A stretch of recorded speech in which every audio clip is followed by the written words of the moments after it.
Light जला ना दिया। चलिए हम लोग वर्धन वंश पढ़े थे ना, उसका नाम है गुप्तोत्तर काल। चलो कर दिया उसका, हो गया ये स्टार्ट है। उसका नाम था गुप्तोत्तर काल। क्या नाम था? गुप्तोत्तर काल। और वर्धन वंश में न हर्षवर्धन बहुत ही इंपॉर्टेंट है, जो आपको बताए। और आपको हम क्वेश्चन भी करवाए थे ना, विराट जी जो कोई एग्जाम में आया हुआ था, किताब वाले जो क्वेश्चन पढ़ रहे थे, आपको उसको पढ़ का है दो तीन बार और पढ़े कि ना, कि चल दिए नहीं है, या नहीं चलिए पिटा जाइए, बस हो गया, समझे। तो आप उस पूरा एकदम पढ़ के, अगर कुछ करना है तब, नहीं करना है तो कोई दिक्कत वाली बात नहीं है। चलो बताओ तो कोई विद्यार्थी कि हर्षवर्धन का जन्म कब हुआ था?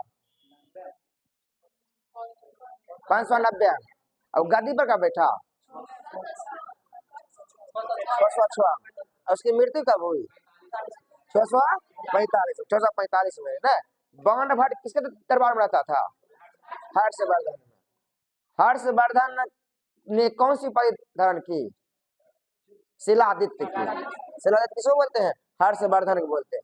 अच्छा बताइए तो, वर्धन वंश की जो राजधानी जो थी थानेश्वर से कन्नौज कौन ले गया? हर्षवर्धन। कौन ले गया? हर्षवर्धन। कौन ले गया? हर्षवर्धन। इसे आपको ध्यान रखना है। और वर्धन वंश के समय में सूती वस्त्र का औद्योगिक केंद्र कौन था? मथुरा। कौन था? मथुरा। कौन था? हर्षवर्धन के समय में कौन सा चीनी यात्री भारत की यात्रा में आया था? हुएनसांग। कौन आया था? हुएनसांग। पढ़ेगा? बहुत इंपॉर्टेंट क्वेश्चन है, सब क्वेश्चन आ जाएगा कुछ भी, समझे। आगे आज हम बात करेंगे दक्षिण भारत के इतिहास के बारे में। क्या बात करेंगे? दक्षिण भारत के इतिहास। दक्षिण भारत के इतिहास के बारे में थोड़ा बात कर लेते हैं। यहाँ से क्वेश्चन आता है, पहले समझते हैं दक्षिण भारत के इतिहास। मोटा तौर पर समझिएगा, इसी में पढ़ना पड़ता है चोल, चेर, पांड। क्या हो और कटा है, कोई दिक्कत नहीं। चोल, चेर, पांड के बारे में पढ़ना है, यही सब बताइए। दक्षिण भारत कभी है इतिहास के बारे में हम लोग पढ़ना है। और ये भी अपने आप में कदे इंपॉर्टेंट टॉपिक है, समझे। इसी के बारे में समझते हैं कि दक्षिण भारत के इतिहास के बारे में क्या पढ़ते हैं, प्राचीन इतिहास। पहले हम एक बात समझते हैं कि भारत का जब आप लोग मैप देखेंगे तो विंध्याचल पर्वत कदी है, विंध्याचल पर्वत है, समझे। पहले ये बात जान लीजिए, विंध्याचल पर्वत जो है भारत को दो भागों में बांटता है, उत्तर भारत और दक्षिण भारत। उत्तर भारत और दक्षिण भारत, पहले याद हुआ ये बात। मतलब विंध्याचल पर्वत जो है भारत को दो भागों में बांटता है, उत्तर भारत और दक्षिण भारत। पहले ये बात जान लीजिए। और हम लोग बात करेंगे किसमें? दक्षिण भारत में। ये दक्षिण भारत, दक्षिण भारत। और दक्षिण भारत में जब आप आइएगा तो एक नदी बहती है कृष्णा। कौन नदी बहती है? कृष्णा। और इसकी सहायक नदी है तुंगभद्रा। कदी है? तुंगभद्रा। कदी है? तुंगभद्रा। तो समझ लीजिए कि दक्षिण भारत में एक नदी बहती है, इसका नाम है कृष्णा। क्या नाम है? कृष्णा। और कृष्णा नदी की सहायक नदी का नाम क्या है? तुंगभद्रा। तो कृष्णा नदी और तुंगभद्रा नदी के बीच का दोआब है, इसे बोलते हैं रायचूर दोआब। क्या बोलते हैं इसे? रायचूर दोआब। क्या बोलते हैं? रायचूर दोआब। क्या बोलते हैं? रायचूर दोआब। और रायचूर अभी जिला कर्नाटक में। कर्नाटक जिला का नाम क्या नाम है? रायचूर।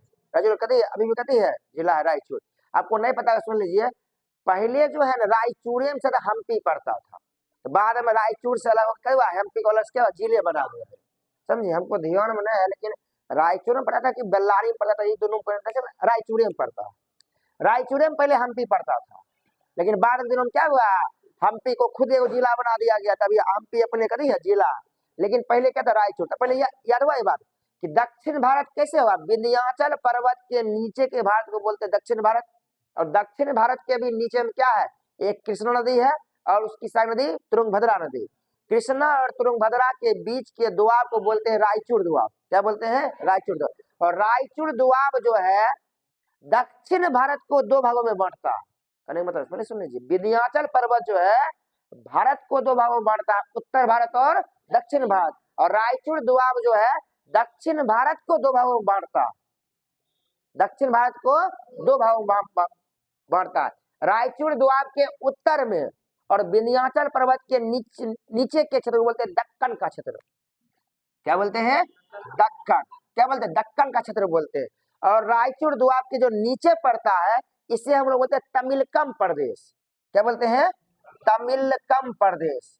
तमिलकम कम प्रदेश या सुदूर दक्षिण का प्रदेश, या सुदूर दक्षिण का प्रदेश, एक ही नाम। पढ़ेंगे तो बाद में निकल जाएगा, पहले तो समझिए, तब आएगा कि कौन कन्या था, चोल चेर बाद में आएगा, पहले इतना बात समझ।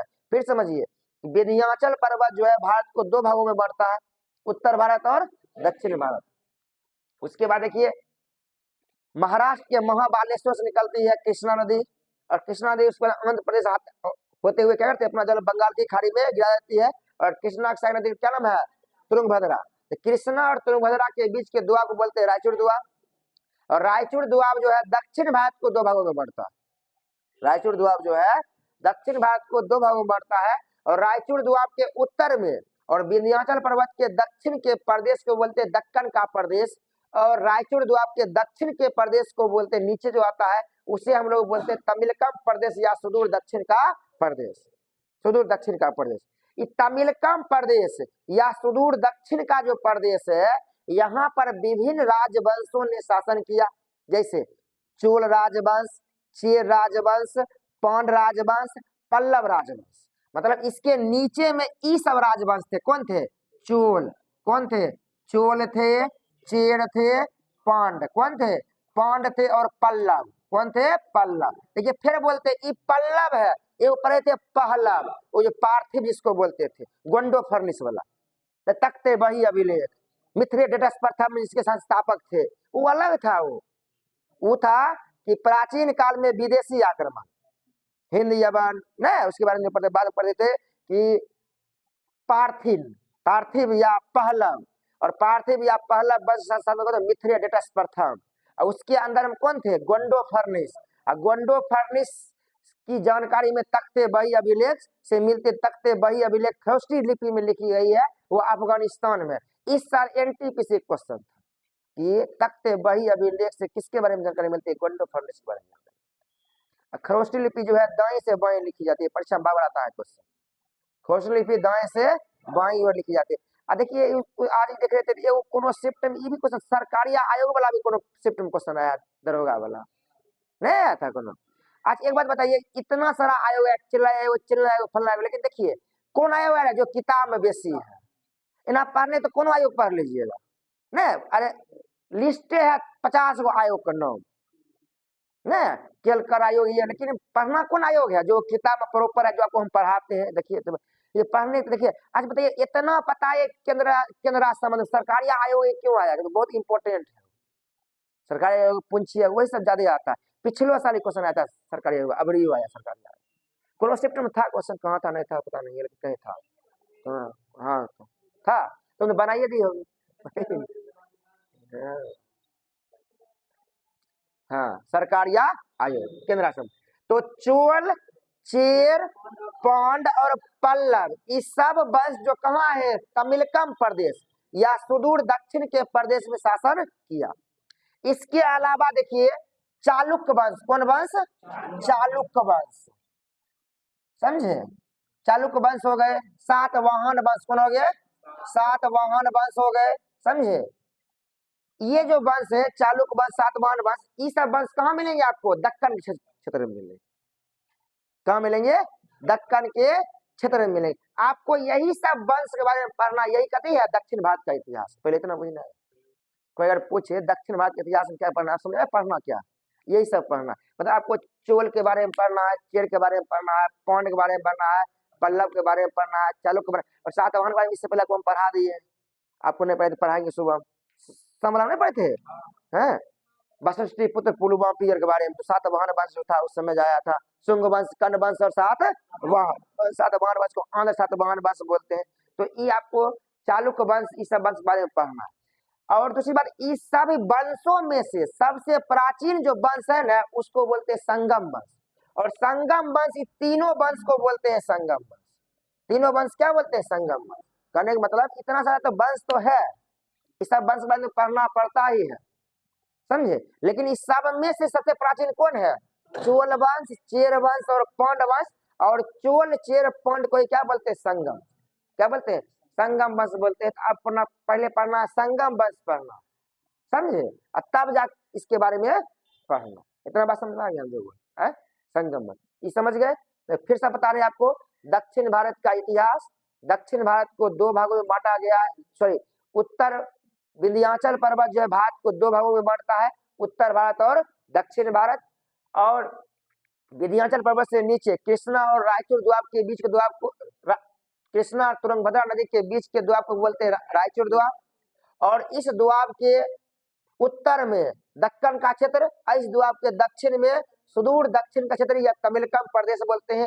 तमिलकम प्रदेश में चोल चेर पांड ने क्या किया, शासन किया, और पल्लव वंश ने क्या किया, शासन किया। और इसमें दक्कन क्षेत्र में चालुक्य हो गया, सातवाहन हो गया, राष्ट्रकूट, और कौन हो गया, राष्ट्रकूट हो गया। इस सब वंशों ने क्या किया, शासन किया। अब आपको याद होगा कि संगम वंश कितना पुराना है। संगम वंश पता है, मौर्यकालीन वंश है संगम वंश, लेकिन इसको बाद में इसलिए पढ़ते हैं, दक्षिण भारत वाला सब एक पढ़ते हैं। आपको याद होगा कि अशोक के 14 बड़े शिलालेख में से दूसरे शिलालेख में चोल चेर पांड राज के बारे में करिए वर्णन है। इसका मतलब अशोक के शिलालेख में चोल चेर पांड के बारे में वर्णन है, इसका मतलब उस समय क्या, तभी तो वर्णन है। तो समझिए कितना पुराना वंश है, मौर्यकालीन है। मौर्य के समय में दक्षिण भारत में सब वंश चलता था। और अब हम बात करें सिर्फ किसके बारे में, संगम काल। क्या बात करेंगे, संगम काल, और संगम काल के बारे में। उसके बाद देखिए इसमें थोड़ा बहुत जान लीजिए, जो पांड वंश है इसने तमिलनाडु में किया गया, मतलब तमिलनाडु का निचला भाग, और चोल भी किया किसमें, तमिलनाडु में और आंध्र प्रदेश क्षेत्र में। और चेर वंश था केरल में। चेर वंश कहाँ था, केरल। चेर वंश मोटा मोटा रहेगा ना यार, चेर वंश केरल में, चेर वंश कहाँ, केरल में। पांड वंश तमिलनाडु में, पूरी तरह तमिलनाडु में। और चोल वंश जो है तमिलनाडु और आंध्र प्रदेश क्षेत्र में, तमिलनाडु और आंध्र प्रदेश के क्षेत्र में पड़ता है। ये लेकिन नहीं आया इस बार, तो आप डरिए ना, अगला बार क्वेश्चन आएगा, चल आएगा। चोल चेर पांड खूब क्वेश्चन आता है एग्जाम, यूपीएससी संगम काल यूपीएससी का फेवरेट टॉपिक है, वो खूब पूछता है। नाम ही अगर मैंने बच्चे जाता है, बोल जाता है। ये बात आपको ध्यान रखना, ठीक है। चोल चेर पांड और संगम, इतना बात बुझ गए। चलिए अब हम बात करते हैं संगम काल के बारे में। तो पहले तो ये समझिए, संगम जो है, संगम एक तमिल भाषा का शब्द है। संगम एक तमिल भाषा का शब्द है। संगम का अर्थ होता है सम्मेलन। क्या होता है, सम्मेलन, सभा, संगोष्ठी, संगोष्ठी, संगोष्ठी, समझ में। संगम जो है एक तमिल भाषा का शब्द, और संगम का अर्थ होता है सम्मेलन, सभा, संगोष्ठी। सभा सम्मेलन तो बुझने ये करता है, इसमें कोई डाउट है ना, तो बुझने आता ये बात है। अब अगला बात है कि संगम काल के अंतर्गत 3 गो वंश है, चोल चेर पांड। कौन है, चोल चेर पांड। आई आपको नहीं पता होगा, एग्जाम में क्वेश्चन है कि संगम काल में कौन वंश नहीं आते, Chola Chera Pandya. Option number C में पल्लव लिखा। अच्छा क्या पल्लव क्या आते हैं, वंश तो है लेकिन संगम काल में नहीं आते।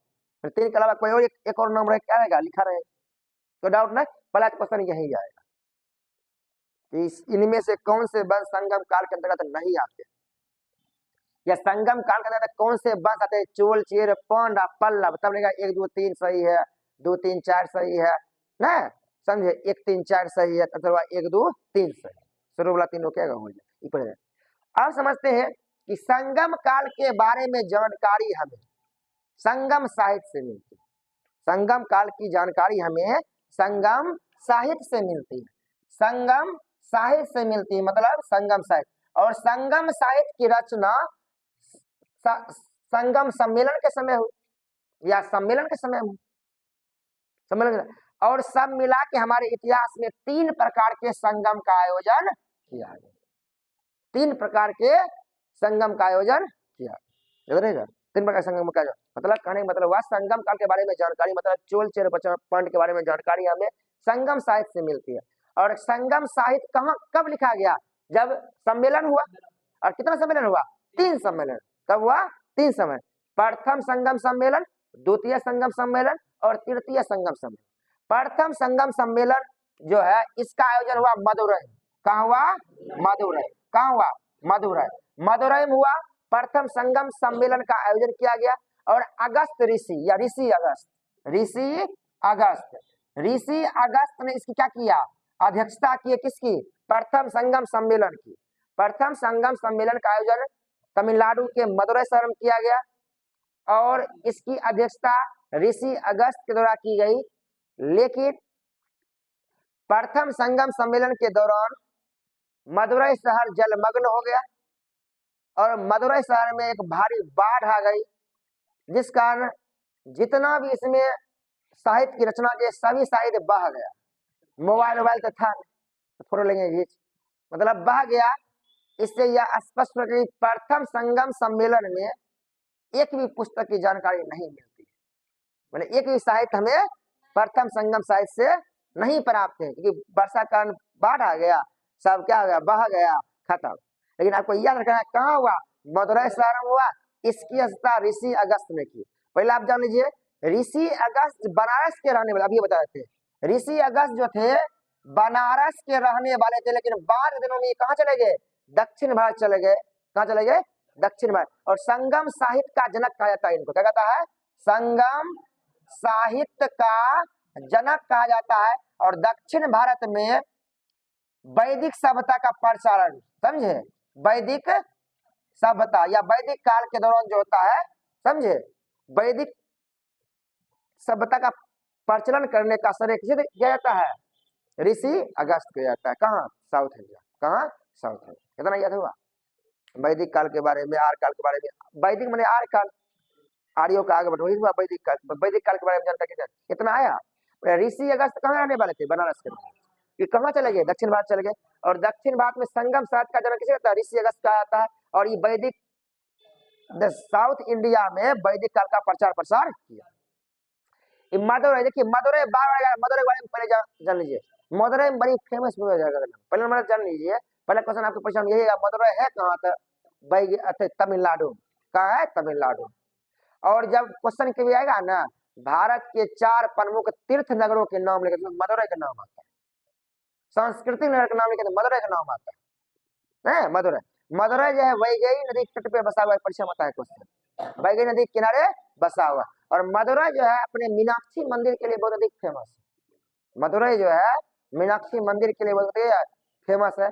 और क्या बोलते हैं, मंदिरों और तटों का शहर मदुरई कहा जाता है।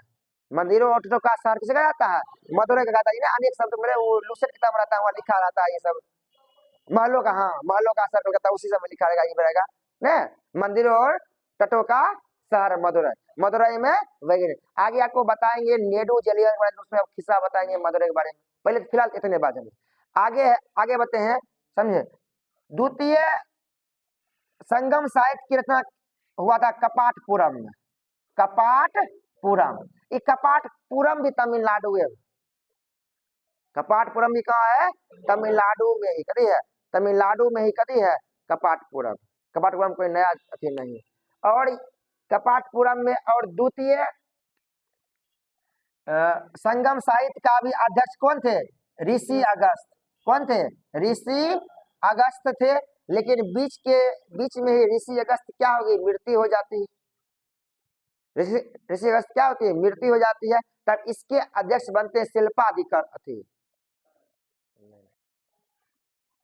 हाँ शिल्पाधिकारी, हाँ। तब इसके अध्यक्ष कौन बनते हैं, शिल्पाधिकारी। कौन बनते हैं, शिल्पाधिक्रम नाम है। एक किताब का नाम है शिल्पाधिक्रम। किताब कौन लिखा, इलांगिया देगा।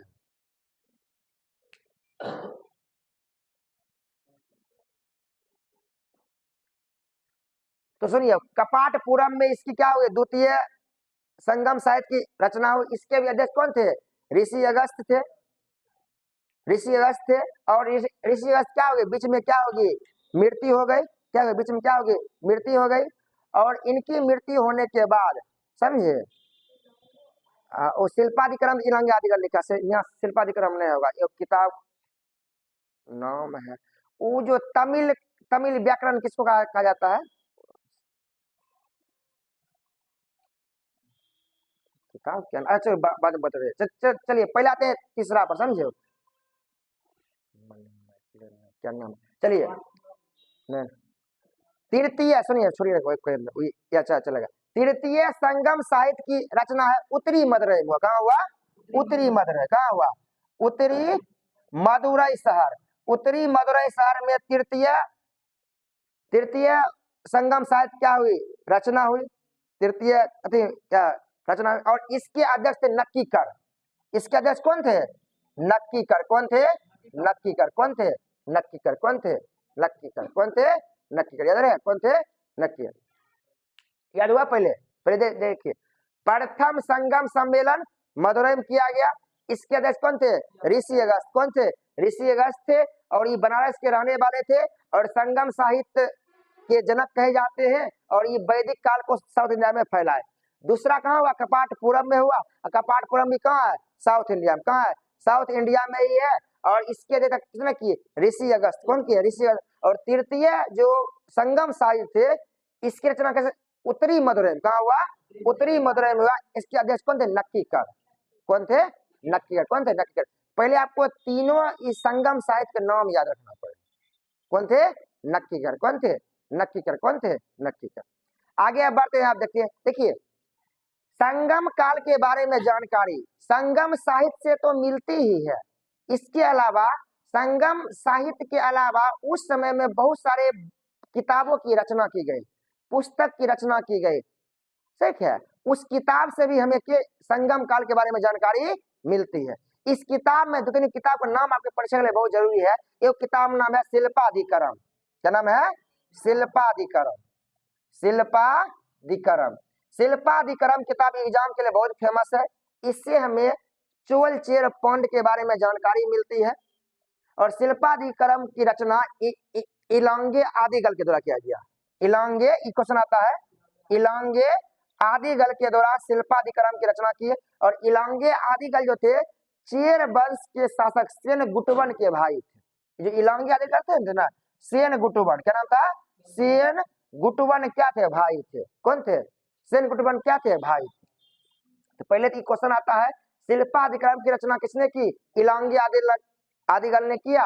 और ये कौन थे, सेन गुटवन के क्या थे, भाई थे। सेन गुटवन क्या थे, भाई थे। और इसे शिल्पाधिकरम किताब को संगम साहित्य का इलियड कहा जाता है। इलियड, संगम साहित्य का इलियड कहा जाता है। ये भी क्वेश्चन आता है। बाकी बात देखिए, शिल्पाधिकरम किताब में एक पाजेब की कहानी है। शिल्पाधिकरम किताब क्या है, पायल की कहानी या पाजेब क्या है, कहानी है। ये क्वेश्चन कभी कभी आया हुआ है कि पाजेब नामक कहानी जो है कहाँ है, शिल्पाधिकरम कहते हैं किताब। देखिए पाजेब कहानी में 3-4 आदमी का नाम याद करना पड़ेगा। एक नाम है कोबलम। क्या नाम है, कोबलम। कोबलम, कोबलम। एक नाम है कन्नगी। क्या नाम है, कन्नगी। क्या नाम है, कन्नगी। क्या नाम है, कन्नगी। माधवी। क्या नाम है, माधवी। क्या नाम है, माधवी। क्या नाम है, कोबलम, कन्नगी और माधवी। कोबलम, कन्नगी और माधवी, ये तीन को बड़ी देखिए, इनमें मेन नायक है कोबलम और नायिका है कन्नगी। क्या कहती है, कन्नगी। क्या कहती है, कन्नगी। को याद है। देखिए इसमें एक कहानी है कि कोबलम नामक एक व्यापारी था जो संगम साहित्य में तमिलनाडु के क्षेत्र में रहा करता था। और वो एक व्यापारी था, और उसकी पत्नी का नाम था कन्नगी। पत्नी क्या नाम था, कन्नगी। कन्नगी। और बाद में जब वो व्यापार करने जाता था तो उसको ये माधवी नामक वेश्या से प्रेम हो गया। समझे, माधवी नामक वेश्या से क्या हो गया, उससे प्रेम हो गया। बस तब जब अपना व्यापार पर ध्यान देना छोड़ दिया, सब रुपया कमा कमा कर माधवी पर लुटाने लगा। अब माधवी का नाच देख रहा पूरा। बाद दिनों में क्या हुआ, इसका सारा बिजनेस क्या हो गया, ठप पड़ गया। सारा बिजनेस ठप हो जाने के कारण क्या हो गया, बाद में रुपया आना बंद, तो माधवी इसको छोड़ कर भाग गई। माधवी इसको छोड़ दी। फिर ये अपना पत्नी कन्नगी के पास आया, कहा देखो ये ना भारी मिस्टेक हो गया। कहा भारी मिस्टेक नहीं हुआ, कोई दिक्कत वाली बात नहीं है। कन्नगी के पास में पायल था। क्या था, पायल।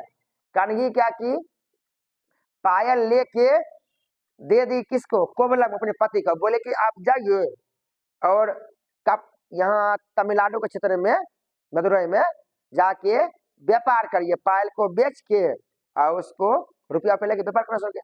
उसी समय क्या हुआ, मदुरई में वैसा ही पायल रानी का खो गया। तो राजा ने सभी सुनार को यह ऑर्डर दे दिया, तो ऐसा पायल को अगर मिले हमें बताना। और सेम ऐसा ही पायल इसके भी पास था। हाँ, कोबलम। तो कोबलम को पकड़ लिया बोला कि तुमने रानी का पायल चुराया, ये पायल था इसकी पत्नी का। तो इससे क्या हुआ, राजा गुस्सा हुआ, इसे मृत्यु दंड दे दिया, मार दिया इसको, कोवलम। कोवलम मर गया। इससे कनगी गुस्सा हो गई, आ गई, बोली कि मूर्ख राजा, देखो दूसरा पायल मेरे पास है। बाद के दिनों में राजा को एहसास हुआ, कुछ देर बाद हमने गलती कर दिया, राजा भी अपने मर गया। और इससे क्या हुआ, कनगी का गुस्सा शांत नहीं हुआ, और कनगी बोली कि हम पूरे मदुरई शहर को आग में जला के मार देंगे। और उसने धरती पर जोर से पायल को पटका, और इससे पूरे मदुरई शहर में क्या हो गया, आग लग गया, और कनगी का गुस्सा पूरा एकदम फैल गया। इससे क्या हुआ कि ऊपर में शंकर जी देख रहे थे, शंकर जी बोले पार्वती की तुम ही कुछ करो, थोड़ा जाओ कनगी को शांत करो। तो पार्वती मीनाक्षी का रूप लेके आई धरती पर, पार्वती मीनाक्षी का रूप ले कहाँ आई, धरती पर आई। और धरती पर आने के बाद उसने कनगी को शांत किया, और जिस कारण से मदुरई में मीनाक्षी मंदिर बनाया गया, और मीनाक्षी मंदिर पार्वती का ही मंदिर। एहनो एहनो क्वेश्चन आता है परीक्षा में, फलना मंदिर कौन भगवान का, अब रियो आया एग्जाम में, कोनो मंदिर आया था, लक्ष्मण वाला आया था, किसका था, विष्णु भगवान, नाम है लक्ष्मण है, विष्णु भगवान बैठा नहीं था। लक्ष्मण मंदिर किसका है, विष्णु भगवान। आपको बताए थे सोचने के लिए, कितना सोचिएगा, बताए थे किसे सोच सके कि गुप्त काल में कौन था वंश, गुप्त काल में था वैष्णव वंश जादे। गुप्त काल में अगर वैष्णव वंश था, इसलिए क्या हुआ कर वैष्णव, इसलिए विष्णु भगवान क्या हुआ, विष्णु भगवान हुआ, समझे। वो नाम था तोलकापियम, तोलकापियम ना, याद रखिएगा। ऋषि अगस्त जब मर गए ना, तो तोलकापियम, क्या नाम था, तोलकापियम। तोलकापियम ने इसकी अध्यक्षता की, और तोलकापियम ने तोलकापियम नामक एक ग्रंथ की रचना की। और तोलकापियम जो है उसमें व्याकरण है, क्या है, तमिल व्याकरण। तोलकापियम क्या था, तमिल व्याकरण। ये परीक्षा में आता है क्वेश्चन कि तोलकापियम जो पुस्तक है, किसकी पुस्तक है, व्याकरण की पुस्तक, परीक्षा में क्वेश्चन है। और कौन व्याकरण है, तमिल व्याकरण। कौन व्याकरण है, तमिल व्याकरण। अरे ये आया समझ, मधु कोवलम कनगी वाला बताया, ये समझ में आए, बचपन से पढ़ते आ रहे थे, इसके बारे में क्या बोलते थे, मीनाक्षी मंदिर। आप जाने मीनाक्षी मंदिर क्यों बना, ये सब पौराणिक कहानी ऐसे जुड़ा हुआ, इसे बोलते हैं पाजेब की कहानी, नुपुर कहानी। देखिए ऐसे नुपुर मतलब होता है मेहंदी, नुपुर क्या था, मेहंदी। कभी कभी देखते हैं नुपुर वाली कहानी, पाजेब वाली कहानी, यहाँ भी आपको लिखा मिलेगा। ये कहानी बड़ी कभी है फेमस है, इसको बोलते हैं पाजेब वाली कहानी। क्वेश्चन पूछेगा पाजेब वाली कहानी कहाँ था, शिल्पाधिक्रम किताब, शिल्पाधिक्रम, समझे। हाँ हाँ, ये एग्जाम क्वेश्चन आया हुआ है, समझे, ध्यान में। अरे आबरी ने उससे मतलब नहीं, फिर आ जाएगा, कभी भी आ सकता है, ध्यान, याद हुआ ये बात। तो शिल्पाधिक्रम किताब बहुत कभी है फेमस, समझे। उसके अलावा देखिए अगला और एक दो किताब का नाम जान लीजिए शिल्पाधिक्रम। एक किताब का नाम है मणि मैथिली, क्या नाम है, मणि मैथिली किताब, बड़ी फेमस मणि मैथिली किताब। और मणि मैथिली किताब है, इसे संगम साहित्य का ओडिसी कहा जाता है, इसे संगम साहित्य का ओडिसी, ओडिसी कहा जाता है। और इसकी रचना शीतलय सत्यनारायण ने किया, शीतलय सत्यनारायण, शीतलय सत्यनारायण। ये सीधा क्वेश्चन खोजिएगा तो मिल जाएगा, मणि मैथिली की रचना किसने की, शीतलय सत्यनारायण ने किया, सीधा परीक्षा में क्वेश्चन जाता है। इससे हमें बौद्ध धर्म के बारे में भी जानकारी मिलती है, बौद्ध धर्म के बारे में भी जानकारी, सीधा आपके परीक्षा में क्वेश्चन आएगा, मणि मैथिली किताब कौन लिखा, शीतलय सत्यनारायण, कौन लिखा, शीतलय सत्यनारायण। उसके बाद जीवक चिंतामणि, एक किताब है जीवक चिंतामणि, जीवक चिंतामणि, जीवक चिंतामणि, तिरुक्त देव, तिरुक्त देव, तिरुक्त देव ने जीवक चिंतामणि के रचना की। इससे हमें जैन वंश के बारे में जानकारी मिलती है, और इसके बारे में जानकारी मिलती है, याद रहेगा। कम से कम 3-4 किताब नाम आप जान लीजिए। देखिए फिर बोलते हैं शिल्पाधिक्रम किताब, जानते हैं प्राचीन इतिहास में किताब बहुत महत्वपूर्ण, पहले जान लीजिए। आधुनिक भारत में किताब पसंद नहीं आता, आता है गांधी जी फलना चलना, अगर आप किताबें पूछ देगा, आपको नहीं पता होगा अबरिये पता कर लीजिए, हर एक साल आता है अबरियो आया होगा, किताब फलना किताब कौन लिखा, चिल्ला किताब कौन लिखा। ये सब संगम साहित्य। या सुनिए, ये तीनों किताब ये लिख देगा बोलेगा इनमें से कौन सा पुस्तक संगम काल के अंतर्गत नहीं लिखा गया था, ये लिखा रहेगा मुद्रा राक्षस, तो नहीं लिखा गया विशाखदत्त का, इसका किताब कहते हैं नहीं है, याद रखिएगा। शिल्पाधिक्रम किताब इलांगे आदिगल ने लिखा। इसे इलियाड कहा जाता है। सेन गुटवन का भाई था इलांगे आदिगल, जो चेर वंश में था। उसे कोबलम, कनगी और माधवी वाली कहानी है। कोबलम कहती है नायक है उसमें, ना हीरो है, हीरोइन है कनगी। माधवी वो बेसिया है उसमें, वो नाम है उसका माधवी। इसके अलावा देखिए मणि मैथिली पुस्तक किताब आता है, किसने लिखा?